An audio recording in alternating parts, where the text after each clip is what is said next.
मी समर्थ स्वागत आहे तुमचं स्वामीनिष्ठा या आपल्या यूट्यूब चॅनलवर।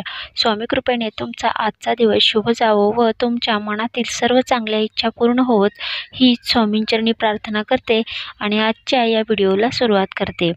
अमावस्या प्रारंभ हा दिनांक 30/8/2024 ऑगस्ट वार शनिवार दुपारी 3:51 चालू होणार आहे व अमावस्या समाप्ती दिनांक 4/8/2024 ऑगस्ट वार रविवार दुपारी 4:43 समाप्ती होणार आहे। या दिवशी घराचा उंबरठा हळदीने सारवून घ्यावा। पाण्यात मीठ, हळद, गोमूत्र, लिंबू टाकून घर स्वच्छ पुसून घ्यावे। सर्व यंत्र वाहने घर स्वच्छ करून नारळ 7 वेळा उतारा करून फेकून द्यावा। तर आपण आजच्या या व्हिडिओमध्ये अमावस्येच्या दिवशी करावयाचे काही खास सेवा आणि उपाय याची सविस्तर माहिती पाहणार आहोत। तरी व्हिडिओ शेवटपर्यंत पहा व तुम्ही जर चॅनलवर नवीन असाल तर चॅनलला सबस्क्राईब करा। तसंच समोरचं जे बेल आयकॉन आहे त्याच्यावरही प्रेस करा, जेणेकरून मी जे नवनवीन व्हिडिओ टाकते त्या व्हिडिओचं नोटिफिकेशन तुम्हाला येत राहील व तुम्ही माझा कोणताच व्हिडिओ मिस नाही करणार। तर पाहूया अमावस्येच्या दिवशी करावयाचे काही खास आणि महत्त्वाचे उपाय। तर अमावस्येच्या दिवशी बऱ्याच लोकांना निगेटिव्हिटी जाणवत असते, त्यांना कसे तरी म्हणजे असं नकारात्मकता वाटत असते। तर अशा लोकांनी अवश्य या दिवशी सकाळी पंचगव्य संपूर्ण शरीराला लावून गायत्री मंत्र किंवा महामृत्युंजय मंत्र म्हणत अंघोळ करावी। जर तुमच्याकडे पंचगव्य नसेल तर कमीत कमी पाण्यामध्ये गंगाजल किंवा तुम्ही थोडंसं मीठ टाकून सुद्धा अंघोळ करू शकता। घराच्या व आपल्या सुरक्षिततेसाठी उजव्या हातामध्ये पिवळी मोहरी घेऊन 11 वेळा कालभैरवाष्टक व 11 वेळा वेदोक्त वल्गा सूक्त म्हणून घरात सर्वत्र टाकल्याने घराचे वाईट शक्ती, करणी, भाणामती व इतर सर्व बाधेपासून संरक्षण होते। तर असे सांगितले जाते की भगवान कालभैरवाष्टक हे 8ही दिशांचे मालक आहे, म्हणून जर आपण 11 वेळा असे कालभैरवाष्टक म्हणून ह्या ज्या मोहरी आहेत त्या घरात सर्वत्र टाकल्याने घराचे अनेक गोष्टींपासून संरक्षण होते। अमावस्येच्या दिवशी घराच्या आजूबाजूच्या सर्व देवी देवतांचा हार, नारळ, खडीसाखर ठेवून मान सन्मान करावा। अमावस्येच्या दिवशी घरातील आजारी व्यक्ती व कुटुंबातील सर्व व्यक्तींचा घराचा व दुकानाचा नारळ घेऊन त्यावर कोरड्या शेंदुराने त्रिशूळ काढून नारळ उतारा अवश्य करावा। आपल्या घरातील, ऑफिसमधील, दुकानातील जाळी वगैरे काढून व्यवस्थित साफसफाई करून व पाण्याच्या बादलीत थोडे जाडे मीठ, हळद, लिंबू, गोमूत्र व पंचगव्य टाकून घर स्वच्छ पुसून घ्यावे। हळद व गोमूत्र एकत्र करून घराचा उंबरठा पुसावा। आपले वाहन स्वच्छ धुवून त्यावरून नारळ उतारा हा 7 वेळा श्री स्वामी समर्थ मंत्र म्हणून करावा व नारळ जमिनीवर फोडून हातपाय धुवून श्री स्वामी समर्थ महाराजांना मुजरा करावा। तसेच पांढऱ्या मोहऱ्यावर वल्गा सूक्त 11 वेळा करून त्या पिवळ्या कपड्याच्या पिशवीत ठेवून पिवळ्या धाग्याने शिवून गाडीच्या इंजिनाच्या आत तारेने अडकून ठेवावे व वाहनास केसारी बांधावी। घर, दुकान, ऑफिस, कारखाना, वाहन यांना असोला नारळ, गोरक्ष, चिंच किंवा कोहळा बांधावा।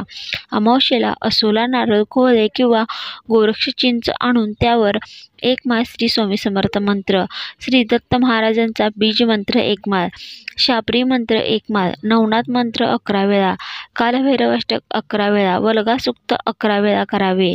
त्यानंतर गोरक्ष चिंच, असोला नारळ किंवा कोहळे लाल कपड्यात संरक्षण पुडीसहित बांधावे।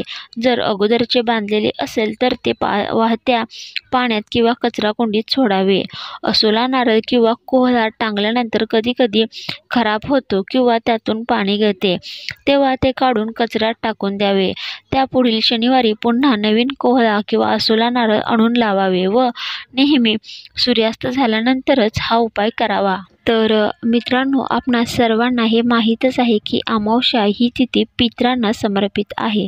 तर ही आषाढी अमावस्या आहे, या दिवशी तुम्ही पितृदोष दूर होण्यासाठी सुद्धा काही विधी करू शकता। तर बघा, असं म्हटले जातं की अमावस्येच्या दिवशी दुपारी 12च्या वेळेस आपले पितृ काही वेळ का होईना आपल्या दारामध्ये येतात. तर या दिवशी अवश्य थोडासा दही, भात आणि त्याच्यावर थोडेसे काळे तीळ टाकून जर तुम्ही तुमच्या घराच्या वरती किंवा जर तुम्हाला टेरेस उपलब्ध असेल तर तेथे ठेवले असता याने सुद्धा पितृदोष कमी होण्यास मदत होते. त्याचप्रमाणे या दिवशी तुम्ही पितरांना समर्पित तर्पण इत्यादी विधी करू शकता.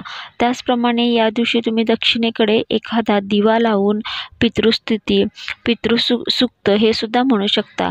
त्याचप्रमाणे पितृदेवाय नमः, पितृदेवाय नमः या मंत्राचा एक मंत्र जाप करू शकता. पितरांची आपण जितकी जास्त सेवा करणार आहे तितके ते आपणास जास्त आशीर्वाद देतात व आपल्या प्रत्येक कार्यामध्ये यश देतात. तसेच आपले पितर जर खुश असतील तर आपल्या घरामध्ये सुख, शांती, समृद्धी येण्यास मदत होते. म्हणूनच आपल्या स्वामी केंद्रामध्ये हिरण्यदान करण्यास सांगितलेले आहे. तर हे हिरण्यदान कसे करावे? तर ज्यांचे वडील नाहीत त्यांनीच हे हिरण्यदान करावे. अमावस्येच्या दिवशी 12 ते 12:30 वाजेच्या दरम्यान 1 जानवे जोड, 1.25 पावशेर पेढे, 11 रुपये दक्षिणा या तिन्ही वस्तू ब्राह्मणास दान देणे. प्रसाद म्हणून पेढा परत केल्यास तो खाऊ नये. तर ही जी दक्षिणा आहे ती तुमच्या मनाने देऊ शकता. तर यामध्ये महत्त्वाचं जे आहे तो म्हणजे जानवे जोड.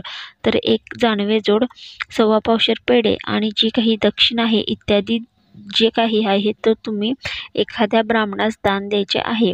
तर याकरता खास केंद्रामध्ये ब्राह्मणास बोलवले जाते. तर तुम्ही या दिवशी स्वामी केंद्रामध्ये सुद्धा जाऊ शकता किंवा तुमच्या जवळपास कोणी ब्राह्मण असेल तर त्यांना सुद्धा तुम्ही ह्या 3 वस्तू देऊ शकता. तर कमीत कमी 5 अमावस्या हे दान करण्यास सांगितलं जातं. या दानाने कितीही प्रखर, कितीही कठीण पितृदोष असेल व कितीही अतृप्त असे पितर असेल ते तृप्त होतात व तुमच्या पितरांना सद्गती मिळण्यास मदत होते. तसेच या दिवशी घरामध्ये शांतता राहण्यासाठी सुद्धा तुम्ही एक उपाय करू शकता. घरात शांतता राहण्यासाठी 1 नारळ पूर्ण सोलून देवाजवळ ठेवावे. शेंडी देवाकडे करावी व रोज सकाळ संध्याकाळ त्यावर एकानंतर एक असे 7 कापूर जाळावे. कापूर जाळत असताना श्री स्वामी समर्थ गायत्री मंत्र या मंत्राचा मंत्रजाप करावा. दर पौर्णिमा व अमावस्येला नारळ बदलून घ्यावा. जुन्या नारळाचा प्रसाद घरात खावा आणि नारळ जर खराब झाला असेल तर तो वाहत्या पाण्यामध्ये विसर्जित करावा. तर हा जो उपाय आहे याला कर्पूर होम विधी असे म्हटले जाते. शास्त्रामध्ये या कर्पूर होमाला अनन्यसाधारण असे महत्त्व आहे. तर बऱ्याच वेगवेगळ्या समस्याचे निवारण करण्यासाठी असा हा कर्पूर होम केला जातो.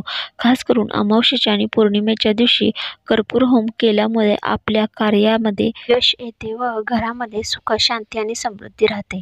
तर अशी ही अमावस्येच्या विषयीची संपूर्ण माहिती. तर अशाच नवनवीन व्हिडिओसाठी व्हिडिओला लाईक करा, चॅनलला सबस्क्राईब करा.